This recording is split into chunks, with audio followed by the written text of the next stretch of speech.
audiobook.org. Recording by Nicole Carl, St. Louis, Missouri, October 2007. 800 Leagues on the Amazon by Jules Verne. Part 1, Chapter 13. Torres. At 5 o'clock in the evening Fragoso was still there, and was asking himself if he would have to pass the night on the spot to satisfy the expectant crowd, when a stranger arrived in the square, and seeing all this native gathering, advanced toward the inn. For some minutes the stranger eyed Fragoso attentively with some circumspection. The examination was obviously satisfactory, for he entered the loja. He was a man about 35 years of age. He was dressed in a somewhat elegant traveling costume, which added much to his personal appearance.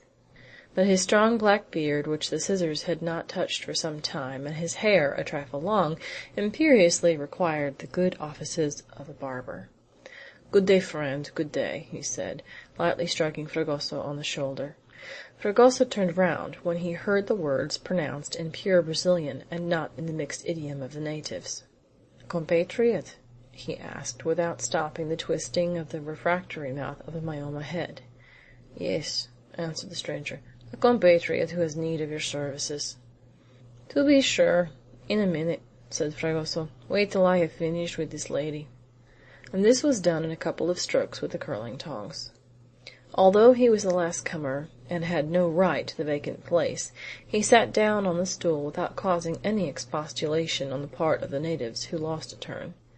Fragoso put down the irons for the scissors, and, after the manner of his brethren, said, "What can I do for you, sir?" "Cut my beard and my hair," answered the stranger. "All right," said Fragoso, inserting his comb into the mass of hair, and then the scissors to do their work. "And you come from far?" asked Fragoso, who could not work without a good deal to say. "I have come from the neighborhood of Iquitos." "So have I!" exclaimed Fragoso. "I have come down the Amazon from Iquitos to Tabatinga. May I ask your name?"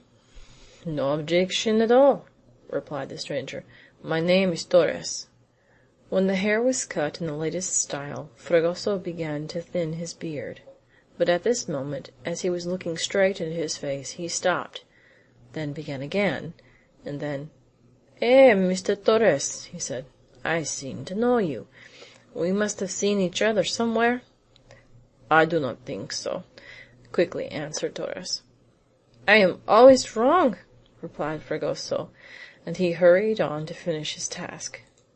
A moment after, Torres continued the conversation, which this question of Fragoso had interrupted, with, "How did you come from Iquitos?"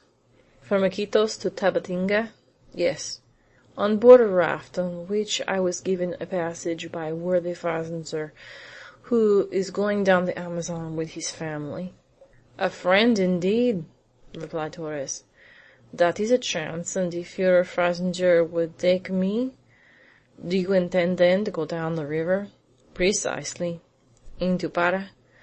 "No, only to Manaos, where I have business." "Well, my host is very kind. I think he would cheerfully oblige you." "Do you think so?" "I might almost say I am sure."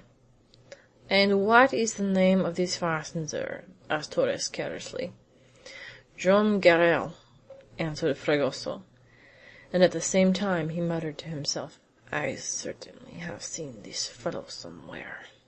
Torres was not the man to allow conversation to drop which was likely to interest him, and for very good reasons. "And so you think John Garel would give me a passage?" "I do not doubt it," replied Fragoso. "What he would do for a poor chap like me, he would not refuse to do for a compatriot like you." "Is he alone on board the jangada?" "No," replied Fragoso.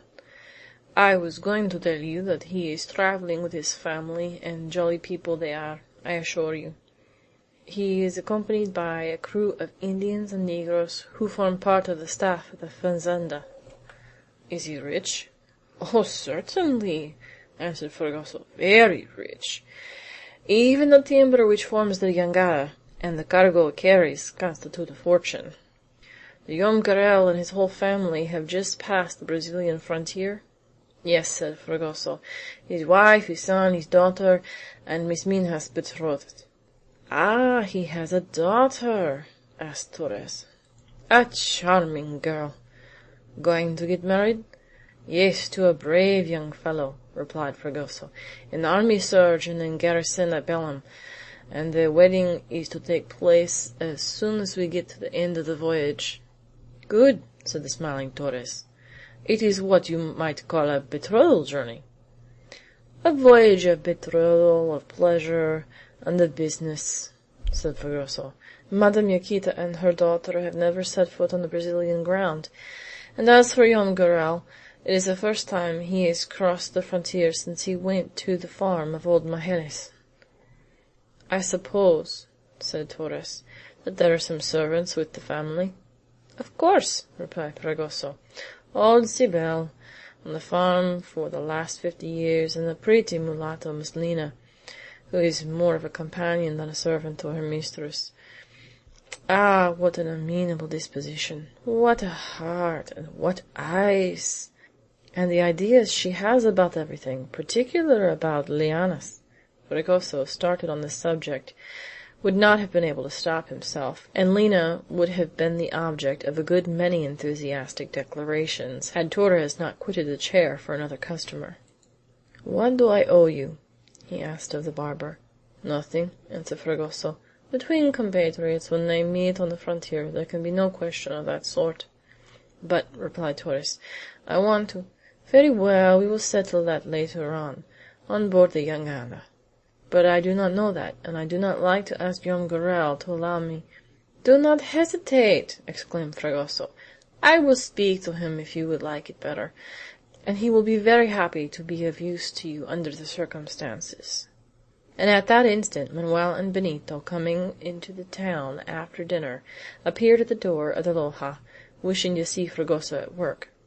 Torres turned to them and suddenly said, "There are two gentlemen I know, or rather I remember."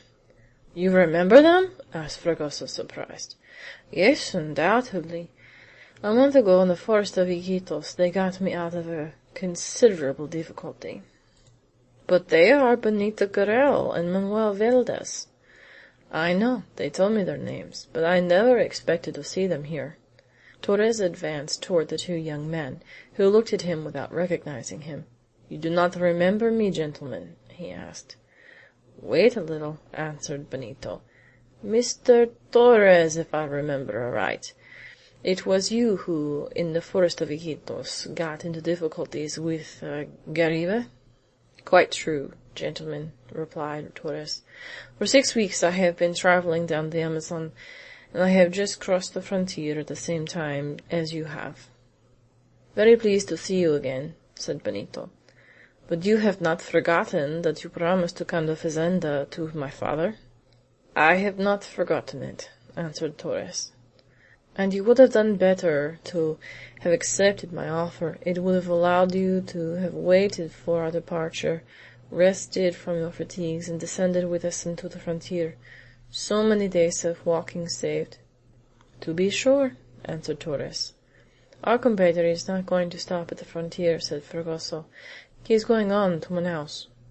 "Well, then," replied Benito, "if you will come on board the jangada, you will be well received, and I am sure my father will give you a passage." "Willingly," said Torres. "And you will allow me to thank you in advance." Manuel took no part in the conversation. He let Benito make the offer of his services, and attentively watched Torres, whose face he scarcely remembered. There was an entire want of frankness in the eyes, whose look changed unceasingly, as if he were afraid to fix them anywhere. But Manuel kept this impression to himself, not wishing to injure a compatriot whom they were about to oblige. "Gentlemen," replied Torres, "if you like, I am ready to follow you to the landing place." "Come, then," answered Benito. A quarter of an hour afterward Torres was on board the jangada. Benito introduced him to Joam Garral, acquainting him with the circumstances under which they had previously met him, and asked him to give him a passage down to Manaos. "I am happy, sir, to be able to oblige you," replied Joam. "Thank you," replied Torres, who, at the moment of putting forth his hand, kept it back in spite of himself. "We shall be off at daybreak tomorrow," added Joam Garral, "so you had better get your things on board." "Oh, that will not take me long," answered Torres. "There is only myself and nothing else." "Make yourself at home," said Joam Garral. That evening Torres took possession of a cabin near to that of the barber. It was not till 8 o'clock that the latter returned to the raft, and gave the young mulatto an account of his exploits, and repeated, with no little vanity, that the renown of the illustrious Fragoso was increasing in the basin of the upper Amazon. Chapter 13